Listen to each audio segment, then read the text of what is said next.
PolicyBazaar.com. Patriot, powered by Imperial Blue Music CDs.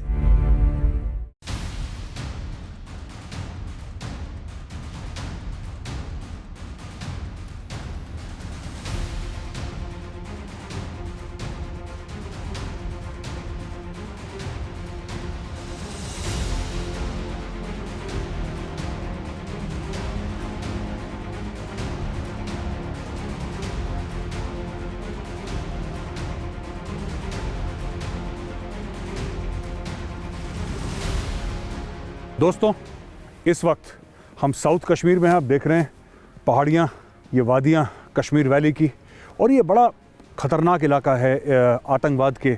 जहाँ तक हम बात करें आतंकवाद की, यहाँ पे बहुत एनकाउंटर्स होते रहते हैं, राष्ट्रीय राइफल्स करती रहती है एनकाउंटर्स। यहाँ पे गोलीबारी आम है। मतलब कोई शायद ही ऐसा दिन हो जब आरआर का पेट्रोल ना निकले। ये पेट्रोल अभी जो आपके सामने निकल रहा है, ये लोग राष्ट्रीय राइफल्स का एक एरिया डोमिनेशन पेट्रोल है। सिपाही सतबीर सिंह फर्स्ट स्काउट हैं, उनके बाद सेकंड स्काउट, थर्ड पे लीडर उनका, और इस तरीके से ये लोग चल रहे हैं। ये जाएंगे पीछे वाली रिज में और आप देखेंगे किस तरीके से राष्ट्रीय राइफल्स एक एरिया को डोमिनेट करती है, यानी कि अपना प्रेजेंस वहाँ पे दिखाती है, अपनी मजबूती वहाँ पे दिखाती है। हो सकता है किसी पहाड़ी के पीछे को आतंकवादी हो, तो चाहे धूप हो, चाहे बर्फ़ हो, चाहे बारिश हो, ये पेट्रोल्स निकलते रहते हैं और आरआर का काम कभी नहीं रुकता। आइए आपको मैं दिखाता हूँ किस तरीके से राष्ट्रीय राइफल्स का एरिया डोमिनेशन पेट्रोल अपना काम करता है।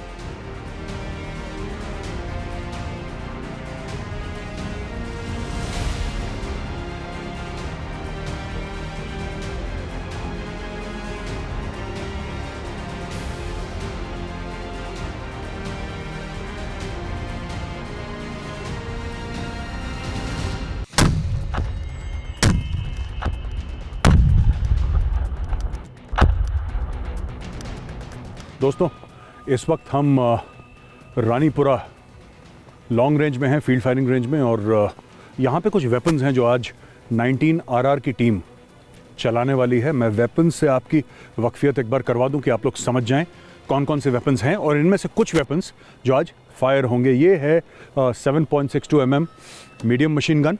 ये क्रू सर्व्ड वेपन है, बेल्ट फेड है, 7.62 इसकी एमुनेशन का कैलिबर है। ये जनरली हम लोग डिफेंसिव रोल में इस्तेमाल करते हैं कि जैसे कोई हमारा बंकर है या कुछ एरिया जो हमें डिफेंड करना है वहाँ पे। इसके रोल्स कई सारे हैं। मैं एक वो रोल बता रहा हूँ जिसमें मैंने इसको इस्तेमाल कर रखा है पर्सनली, तो हम उस रोल में इसको इस्तेमाल हमने कर रखा है। इसके कई और रोल्स भी हैं। ये मल्टीपल ग्रेनेड लॉन्चर है 40 mm, दोनों सेम वेपन्स हैं। इसको आप इस तरीके से उठा के और इस तरीके से फायर करा जाता है ये वेपन। इसके अंदर 6 40 mm के ग्रेनेड भरे जाते हैं। ये भी एक एरिया वेपन आप इसको कह सकते हैं, जहाँ पे इसका ग्रेनेड लैंड करता है कुछ मीटर्स में तबाही मचाता है, वहाँ पे कोई नहीं बचता। बड़ा कामयाब हथियार है, कारगर हथियार है। ये आप पहचानते ही होंगे इसको दोस्तों, ये AK-47 है, पर इसके पीछे लगा हुआ है, ये नीचे जो लगा हुआ है, this is the UBGL under barrel grenade launcher. ये भी 40 mm का इसका कुतर है, कैलिबर 40 mm का है। इसको भी फायर करा जाता है इस तरीके से। यहाँ पे इसका ट्रिगर मैकेनिज्म ये है, इस तरीके से लेके इसको फायर कर सकते हैं, या फिर यहाँ पे रख के इसको फायर कर सकते हैं। ये जो है वेपन, ये इंडियन आर्मी की स्टैंडर्ड स्नाइपर राइफल है, रशियन 7.62 mm कार्ल गुस्टाव। ये इसकी मैगज़ीन है, एक्यूरेट वेपन है। अब चेंज हो रहा है ये वेपन, पर इस तरीके से वेपन आ जाता है। इसमें निशाना लेते हैं, यहाँ पे इस पे स्कोप फिट होता है, द साइट स्नाइपर स्कोप, और यू एम फायर। ये 3 लगे हैं रॉकेट लॉन्चर्स, हम इसको कहते हैं 84 mm कार्ल गुस्टाव।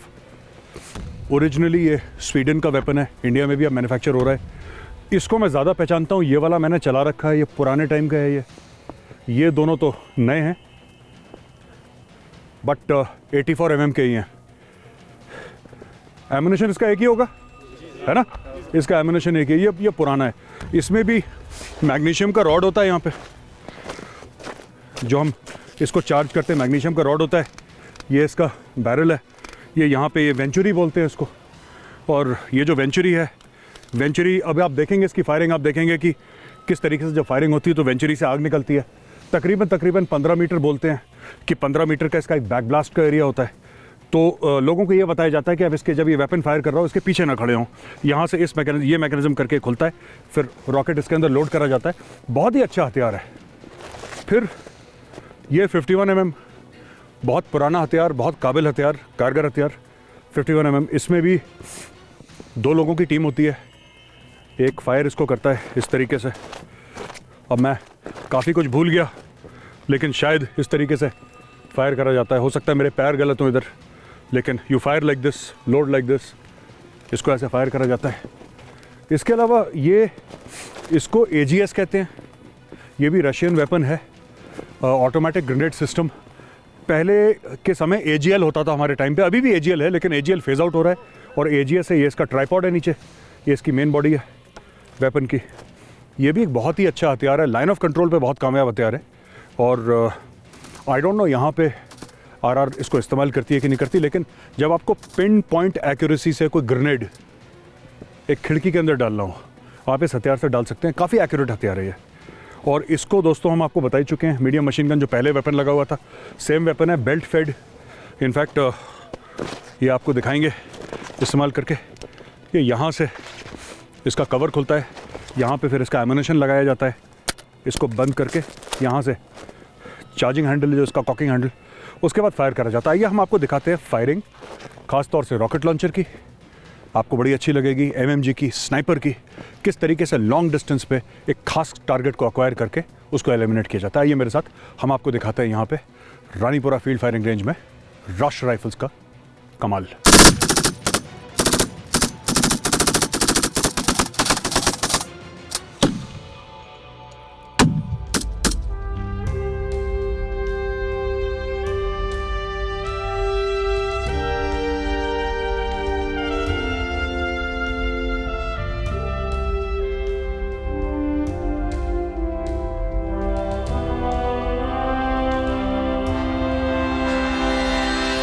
दोस्तों, मैं 19 RR में हूँ और मेरे साथ सूबेदार major honorary lieutenant Balwan Singh हैं।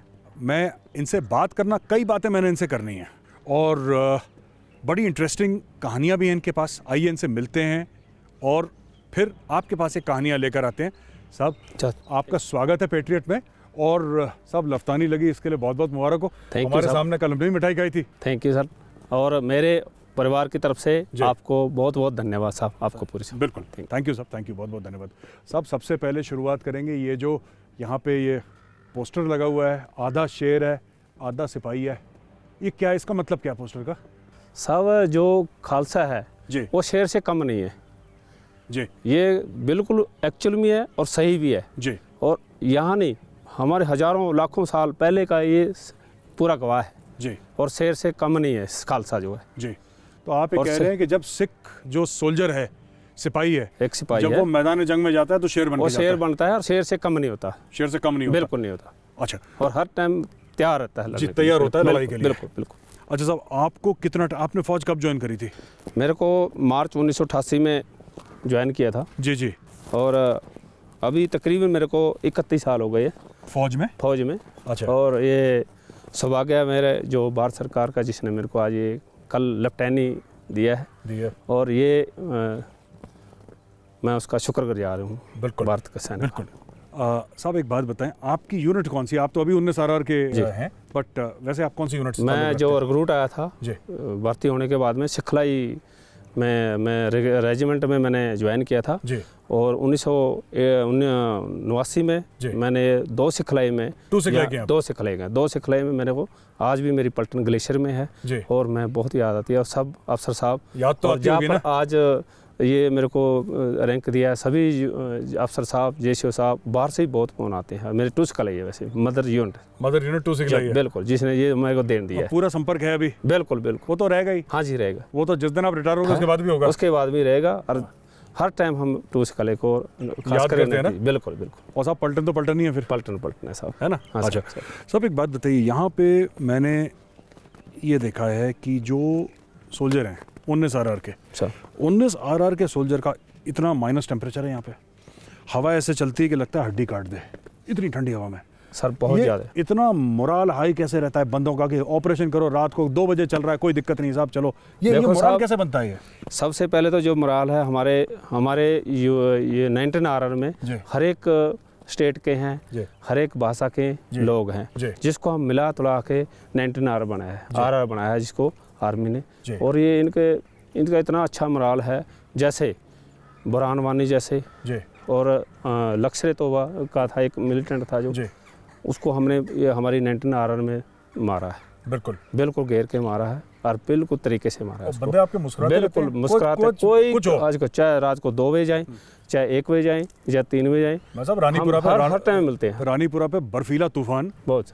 ठीक है, अब मुझे देखिए, मैंने तो ग्लव्स पा रखे हैं, रानीपुरा में इतनी ठंड और आपके बंदे 19 RR के, वो फायरिंग चल रही है वहाँ पे, खुशी में खेल रहे हैं बर्फ में, कोई दिक्कत नहीं है। कोई दिक्कत नहीं सर, मोराल इतना है कुछ नहीं, बस। जैसे हमारे जो पुराने अफसर साहब जो कमान अधिकारी साहब थे जो आज यहाँ पे, उनकी जो गाइडलाइन, जैसे हमारे SM साहब से हम हैं, उनको हम बुजुर्ग होने के नाते उनको अच्छी गाइडलाइन देते हैं, पूरा समझाते हैं, उनको ब्रीफ करते हैं, इसलिए उनको कोई भी अब कोई मतलब परेशानी नहीं होती। अच्छा, और ना ही किसी चीज़ का महसूस कर सब 19 RR का बंदा सर ऑपरेशन से पीछे हट जाए, क्या ये मुमकिन है?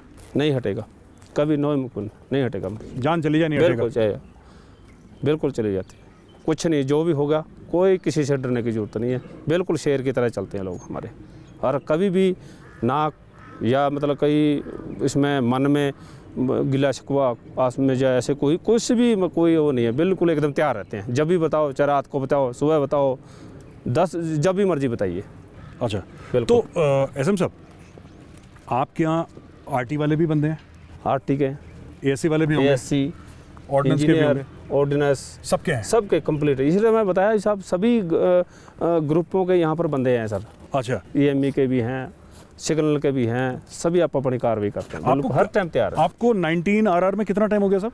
मेरे को पूरा 1 साल हो गया सर। 1 साल हो गया? 1 साल हो गया। सबसे बढ़िया मौका आपको कौन सा याद है 19 RR में, ऑपरेशन के बाद जो आपको खुशी मिली हो, जब आपने जवानों को गले से लगा लिया, बच्चे बहुत तगड़ा काम किया? जब सर हमारे यूनिट ने ये ऑपरेशन किया था, लालू का ऑपरेशन किया था जी, और PDG का ऑपरेशन किया था जी, उसके बाद में हमने चीफ साहब ने सम्मानित किया हमारी पलटन को जी, हमारे जवानों को। चीफ साहब स्पेशल यहाँ पर मिलने के लिए आए और बड़े बड़े जो सीनियर अधिकारी है यहाँ पर विजिट किया। चीफ ऑफ आर्मी स्टाफ आए थे? बिल्कुल आए थे साहब, chief of army staff general Vipin Rao साहब आए थे, यहाँ पर आए थे, हम यहाँ पर थे उस टाइम। शाबाशी दी उन्होंने? बहुत शाबाशी दिया और हमारी यूनिट को, हमारी बटालियन को चीफ ऑफ कमेंडेशन कार्ड से जवानों को नवाजा है और पलटन को यूनिट साइटेशन से नवाजा है।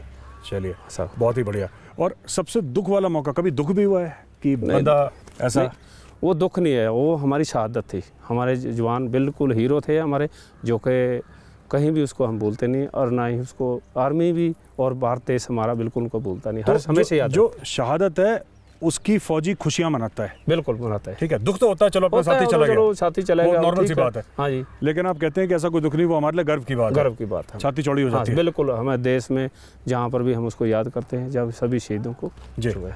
अब ये हमारे हीरोज, ऊपर से देखिए, ऊपर से नीचे तक इतने लोग हैं जिन्होंने अपनी जान दी देश के लिए, फौज के लिए, 19 RR के लिए।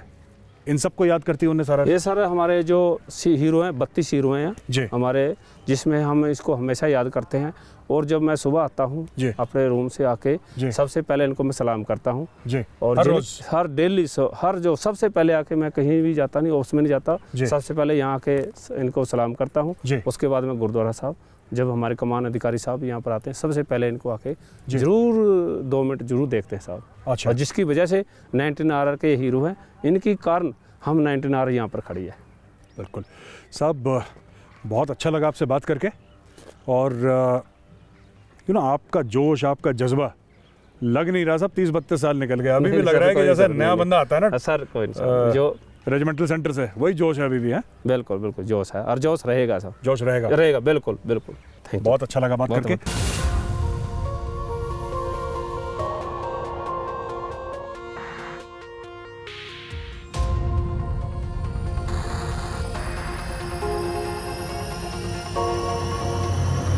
दोस्तों, ऑपरेशंस की बात करते हैं। पिछले 7 दिनों से पेट्रियट की टीम अनंतनाग में है।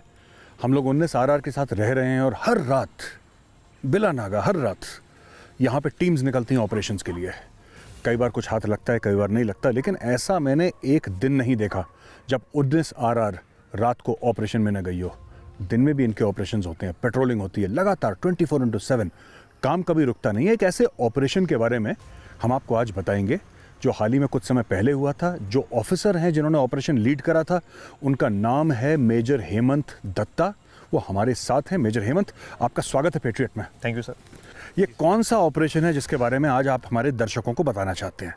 सर, ऑपरेशंस एक मेजर हिस्सा है यहाँ की रूटीन का। मतलब ऑपरेशंस आर द थिंग जिसके लिए हम यहाँ पर हैं। तो ये भी उन्हीं में से एक ऑपरेशन था जी। हमारे पास intelligence reports inputs daily basis पर आती हैं जी। तो फिर हमारी चॉइस होती है कि जो हमें इनपुट ज़्यादा क्रेडिबल लगती है उस पर हम लॉन्च करते हैं और उस जगह पर जाते हैं। पर इन्फॉर्मेशन बेस्ड ही होता है जी सर, बिल्कुल इन्फॉर्मेशन बेस्ड। अच्छा, वो दिन चले गए हमारे जब व्हेन आई वाज हियर कि बड़ा लंबा चौड़ा कैसो चल रहा है और पूरे गांव को, now that is not there sir. उसमें सिविल पॉपुलेशन को भी बहुत प्रॉब्लम होती थी। बट उस टाइम हमारे पास कोई और चॉइस नहीं थी क्योंकि उस समय हालात बड़े खराब थे जी सर, बहुत ज़्यादा। बट अभी we look on to the specifics. मतलब हमें स्पेसिफिक इनपुट आती है किसी एक स्पेसिफिक घर की, किसी एक स्पेसिफिक क्लस्टर की। Surgical precision. बिल्कुल सर।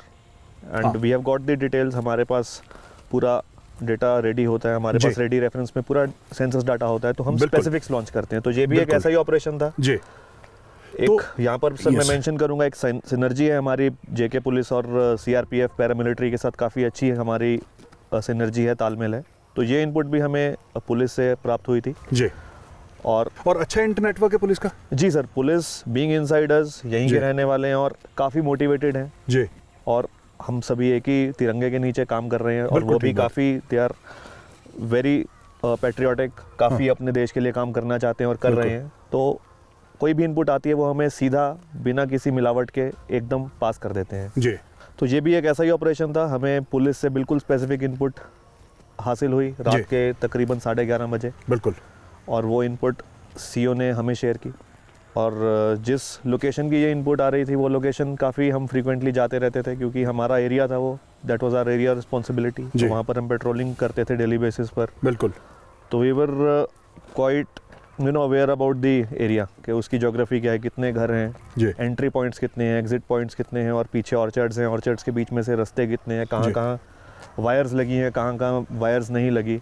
मतलब ये सब चीज़ें कि कहाँ से कोई, अगर मैं मिलिटेंट हूँ तो मैं कहाँ कहाँ से भाग सकता हूँ। अपने आप को आतंकवादी समझ के जूते पहन के उसके शूज में आके या फिर उसका माइंडसेट लेके सोचना कि अगर मैं आतंकवादी होता तो मैं यहाँ से भागता। तो मैं सबसे पहले यहाँ से भागूंगा कि जहाँ से मुझे लगता है कि फौज नहीं आएगी, फौज पहले कहाँ से आएगी जी। और मेरे पास कहाँ कहाँ से भागने के रास्ते हैं। तो हमें उस तरह से अपने दिमाग में ये पूरी पिक्चर चलानी होती है ऑपरेशन पर जाने से पहले कि क्या क्या हो सकता है बिल्कुल। तो वैसे ही हमने प्लान किया। तो वी वर अबाउट 4 टीम्स जो हमारे कमांडिंग ऑफिसर ने डिसाइड किया जो सबसे पहले पहुंचकर उस एरिया को, स्पेसिफिक एरिया को घेरेंगी जाकर। अच्छा, बिल्कुल ठीक। तो जिस घर पर हमें सबसे ज़्यादा शक था उस घर के साथ साथ हमने उसके आसपास के पूरे क्लस्टर को एक घेरे में लेने का प्लान बनाया जी। नॉर्मली मिशन लीडर के ऊपर होता है कि वो घेरे को एक तरफ से लगाए या हम 2 तरफ से लगाएं। 2 तरफ से लगाने में हमारे ऊपर सबसे ज़्यादा निर्भर ये करता है कि आपस में हमारा तालमेल बहुत अच्छा हो।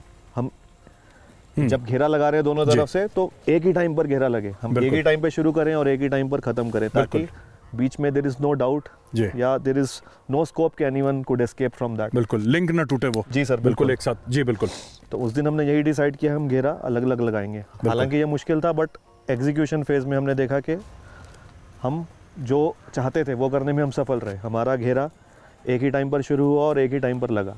अच्छा, एक बात बताइए, मैं आपको इंटरप्ट कर रहा हूँ यहाँ से मेजर हेमंत। जहाँ पे हम लोग इस वक्त खड़े हुए हैं, जहाँ पे हम लोग इस वक्त बात कर रहे हैं, वो लोकेशन जहाँ पे एनकाउंटर हुआ था यहाँ से कितना दूर है वो? सर वो लोकेशन यहाँ से हम गेट से निकलेंगे, it's hardly 3 kilometre from this place. जहाँ पे हम खड़े हो सकते तकरीबन 3 किलोमीटर? तकरीबन 3 किलोमीटर। अच्छा ठीक है। फिर आपने घेरा कंप्लीट करा, आपने कॉर्डन लगाया जी, फिर आगे?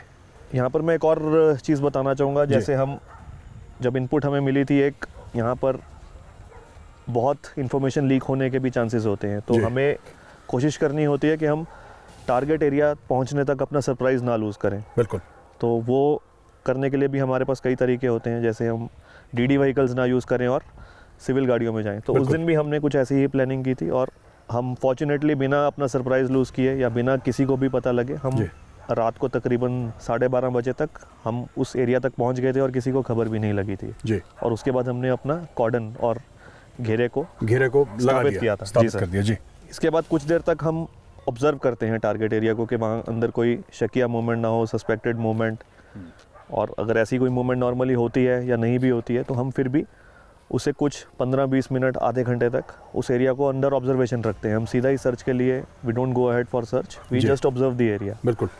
तो उस दिन भी हमने यही किया एंड आफ्टर अबाउट 20 मिनट्स हमें कुछ सस्पेक्टेड मूवमेंट दिखी अंदर से। एक घर के अंदर, जो मेन घर हमारा स्पेसिफिक जिसके आधार पर हमने लॉन्च किया था जी, उसके अंदर तकरीबन 2-3 बार लाइट ऑन ऑफ हुई और हमें ऐसा लगा कि क्योंकि रात को 12-12:30-1 बजे लाइट ऑन ऑफ होना इट्स नॉट नॉर्मल, ये कुछ ऐसी चीज़ है जो नॉर्मल से थोड़ा परे है। तो शक थोड़ा हमारा उसमें पैदा हो गया कि कुछ गड़बड़ ज़रूर है, या तो घर वाले जाग गए हैं, मे बी किसी कारण से जागे होंगे, नहीं जागे, तो हमारा शक किसी ना किसी तरह हमारा शक बिल्डअप हो गया उस वक्त। तो जो जहाँ पर मैंने अपनी पार्टी डिप्लॉय की थी उस पर उसके बिल्कुल सामने एक गली अंदर घर की तरफ अप्रोच रूट था। तो वहाँ अप्रोच रूट से 3 मिलिटेंट्स जिनकी हमारे पास खबर थी, दे केम आउटसाइड, वो बाहर की तरफ आ रहे थे। अब रात को हमारा एक और बहुत बड़ा चैलेंज होता है कि आइडेंटिफाई करना, हो सकता है कोई सिविलियन हो, करेक्ट, बिकॉज अगर if anyone is there without weapon तो हम उस पर कोई भी एक्शन नहीं ले सकते हैं क्योंकि collateral damage is something which is not at all acceptable. बिल्कुल। तो सबसे पहले हमारा आजकल यही कोशिश रहती है कि हम पॉजिटिव आइडेंटिफिकेशन करें टेररिस्ट की, कोई मासूम या निहत्ताई को ना मार दें कहीं गलती से। जी सर, और अगर टेररिस्ट है भी और अगर वो सरेंडर भी करना चाहता है तो हम फिर भी उसे नहीं मारना चाहते, क्योंकि हम चाहते हैं कि ये लोकल टेररिस्ट जो हैं जो अपनी राह से भटक गए हैं, हम चाहते हैं कि ये वापस मेन स्ट्रीम में ज्वाइन करें। तो और ऐसे केसेस हैं भी भाई, और ऐसे केसेस काफ़ी हैं कि हम उनको मेन स्ट्रीम में लाने के लिए सफल रहे हैं जी, और उनको पूरा मौका दिया जाना चाहिए वापस आने का। बिल्कुल। तो यही हम अपनी पार्टी को ब्रीफ करते हैं, जो भी हमारी टीम जाती है हर ऑपरेशन पर जाने से पहले हम यही उनकी ब्रीफिंग करते हैं। तो उस दिन भी हमने ऐसे ही ब्रीफिंग कर रखी थी और ये बता रखा था कि हम पहले फायर ड्रॉ करेंगे, अगर फायर ड्रॉ हो गया उसी के बाद हम यानी कि आप रिटेलिएटरी एक्शन करेंगे। इसका मतलब मैं समझाता चलूँ अपने दर्शकों को कि मेजर साहब ये कह रहे हैं कि फिर हमने ये फैसला लिया कि सबसे पहले आतंकवादी हमारे ऊपर फायर करेगा, एक बार उसने फायर खोल दिया उसके बाद हम अपनी जवाबी कार्रवाई करेंगे, क्योंकि सबसे पहली बात है कि कोई मासूम को गोली ना लगे। ये आर्मी ऑपरेशंस जो पूरे कश्मीर में होते हैं उसमें सबसे बड़ी बात ये होती है, उसके बावजूद भी अगर आप कभी खबर में सुने कि किसी को गोली लग गई या जैसे लोग खबर में फैला देते हैं कि इसको गोली लग गई, तब आप समझ सकते हैं कि कितना एहतियात बरतने के बाद, कितना केयरफुल रहने के बाद भी अगर कोई बीच में आ गया तो फिर ये नहीं कह सकते कि फ़ौज की गलती, क्योंकि फ़ौज बहुत ज़्यादा एहतियात बरतती है। मेजर अहमद आगे कहानी सुनाइए, बड़ी इंटरेस्टिंग स्टोरी है आपकी जी। उसके बाद जब ये तीनों बाहर आ रहे थे, हमारा जो मेरे नेक्स्ट बड़ी पेयर था उसने उन्हें चैलेंज किया जी, एंड चैलेंज करते ही जो पीछे मिलिटेंट्स थे 3 जी, उसमें से पीछे वाले ने एक उसी वक्त ग्रेनेड उसके हाथ में रेडी था, उसने ग्रेनेड फेंका जी, एंड जो दूसरा मिलिटेंट था उसने AK का बर्स्ट फायर किया, मतलब लगातार फायर किया उसने। बिल्कुल। बट हमारे जो टीम का जो नेक्स्ट बड़ी प्लेयर था मेरा, देवर वेरी लकी कि उन्होंने अच्छे से कवर लिया हुआ था, तो किसी को कोई स्प्लिंटर इंजरी नहीं हुई और बुलेट इंजरी भी नहीं हुई किसी को। अच्छा। And as soon as they had drawn fire, इन्होंने भी जवाबी कार्रवाई की। अच्छा। उनकी जवाबी कार्रवाई में वो पहले 2 मिलिटेंट जो थे आगे, उनको गोलियां लगी और वो थोड़ा आगे आकर वहीं गिर गए। तीसरा मिलिटेंट मेरे बड़ी पेयर और मेरे साथ वाले बड़ी पेयर, हम दोनों के बीच में से पीछे की तरफ एस्केप करने की कोशिश कर रहा था जी, तो जिसको मैंने और मेरे बडी ने न्यूट्रलाइज किया। अच्छा। और काफ़ी कांटेक्ट ये बहुत थोड़ी देर चला, मतलब हार्डली 45 सेकंड्स टू 1 मिनट। पहला ग्रेनेड फटने के बाद 45 सेकंड्स के अंदर this entire thing was over, and जो तीनों मिलिटेंट थे हमने 21 राउंड में इनको न्यूट्रलाइज किया। टोटल 21 राउंड फायर करे। 21 राउंड। ये पूरे ऑपरेशन को प्लान करना, एग्जीक्यूट करना और टेररिस्ट को मारने, सबके लिए आपको सेना मेडल दिया गया। जी सर। अच्छा, तो पहली बात तो बहुत बहुत मुबारकबाद हमारी तरफ से, हमारी टीम की तरफ से, यू गॉट अ सेना मेडल, वेरी वेल डन। सबसे बड़ी एज अ कंपनी कमांडर सबसे बड़ी खुशी ये कि मेरे किसी जवान को चोट नहीं लगी, खरोच नहीं आई। जी सर। टेररिस्ट को न्यूट्रलाइज करा वापस आ गए। बिल्कुल सर, यही सबसे बड़ी खुशी है। सबसे बड़ी खुशी क्योंकि यही है अगर सर, भगवान ना exactly करे सर। किसी को चोट वाट लग जाती, कुछ कैजुअलिटी हो जाती, फिर वो सेलिब्रेशन का फिर मूड नहीं रहता, फिर वो कहते हैं यार क्या फायदा इस चीज़ का ना। एग्जैक्टली सर, है ना, ये चीज़ रहती है। मुझे हेमंत बहुत अच्छा लगा आपसे बात करके। Thank you very much Thank you so and much, congratulation. सेना मेडल मिला, पेट्रियट और रिपब्लिक टीवी की तरफ से आपको बहुत बहुत मुबारकबाद। Thank you so much, और sir. भगवान करे आप ऐसे ही ऑपरेशन करते रहें, सेलिब्रेट करते रहें, ठोकते रहें, आगे बढ़ते रहें, है ना। और जो कश्मीरी आवाम को राष्ट्रीय राइफल्स प्रोटेक्ट कर रही है वो बहुत बड़ी बात है। शायद किसी दिन आवाम अपनी आंखें खोले और उनको पता लगे कि राष्ट्रीय राइफल्स कितनी बड़ी सेवा कर रही है।